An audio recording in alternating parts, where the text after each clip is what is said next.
it's Sarah, and welcome back to another episode of Politically Razi. Today I will be talking about the dangers of using non-lethal weapons such as tear gas, rubber bullets, and flashbang grenades. Around the country, law enforcement agents are taking enormous measures to gain crowd control by using these crowd control weapons, which are deployed against protesters and journalists. In some cases, these weapons can kill or cause lifelong disabilities. With further ado, we will begin with a few definitions.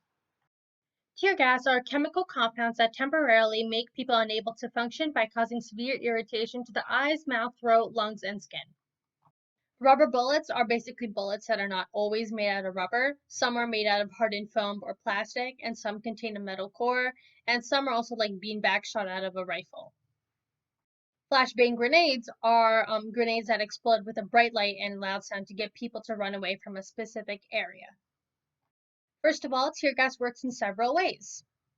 According to CDC.gov, poisoning caused by tear gas depends on the amount of agent which a person can be exposed to, the location of either being indoors or outdoors, and how the person was exposed, and the length of time of exposure.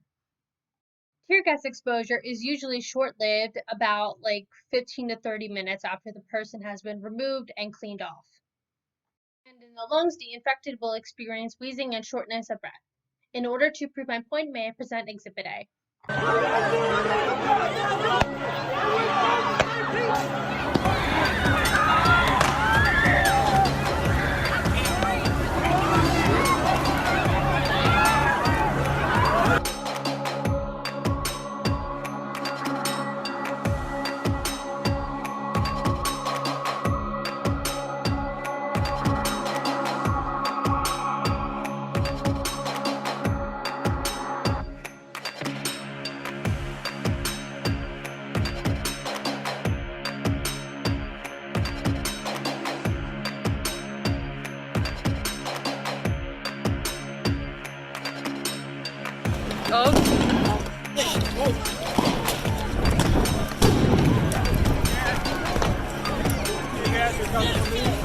Rubber bullets, on the other hand, can cause internal bleeding, concussions, injuries to the head and neck, can break bones, and fracture skulls. At distances, they come out as fast as a bullet, and at longer distances, they ricochet and bounce. According to a study conducted by the International Network of Civil Liberties Organizations, the group conducted 26 studies on the use of rubber bullets, documenting a total of 1,984 injuries. 15% resulted in permanent disability, 3% resulted in death, and 84.2% resulted in blindness. Now may I present to you Exhibit B. Black lives matter! Black lives matter! George Floyd! George Floyd! Oh my god, okay, this guy was just shot with something. Flashbang grenades can cause burning sensations and damage your hearing. Rubber bullets are hardly the only problematic non-lethal weapon used against protesters. Flashbang grenades are. They can be as loud as 160 to 180 decibels, according to Physicians to Human Rights. They can damage the eardrums and cause temporary deafness. The light can temporarily blind a person. Pieces of the grenade may fly off as shrapnel, injuring a person. These grenades can also burn people at close range. The North Carolina Supreme Court has even declared them as a weapon of mass destruction. Now, may I present to you Exhibit C. Fuck you guys!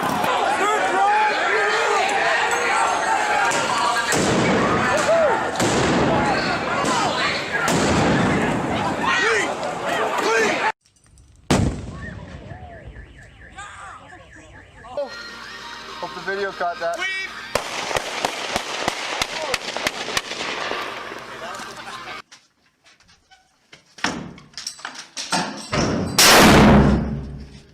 And now we'll be back with a quick ad break. Hey guys, if you haven't checked out Fast Times with Darren's latest episode, please do it now.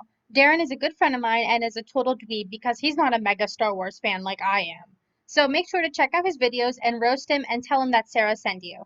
And now we're back. So here is my opinion. Tear gas is a chemical that is banned in international warfare and constitutes as a WMD, a weapon of mass destruction. Yet what troubles me is that it is still legal for police, especially in the United States of America, to use this weapon in order to disperse crowds. In a country like the United States, which practices a referendum democracy, we have to question ourselves. Do we even have a democracy if we are injuring those who are practicing their First Amendment rights? We are essentially taking an authoritarian stance if we are using weapons such as rubber bullets and grenades to gain control over protesters. If this country was an absolute democracy, we would not be exerting control over our protests by law enforcement. Therefore, I believe that we should allow the American people to protest without causing direct harm whatsoever, and that we should demilitarize and defund the police and the departments which are allowing harm to come to the American people. And according to my good friend Stormy Rodriguez, she says it's absolutely ridiculous that everyone could be armed under police records since anything from the car being driven to a pencil in between the seats is considered a weapon.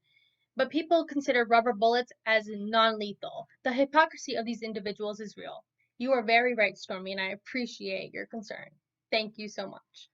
In conclusion, that's all I got for you guys today, so make sure to check out my next video, which will be a debate between me and my friend Matthew, a fellow podcaster on this podcast about marijuana. And if you like this video, make sure to hit the like button below and subscribe to our channel. This is Politically Razi signing off. Peace out.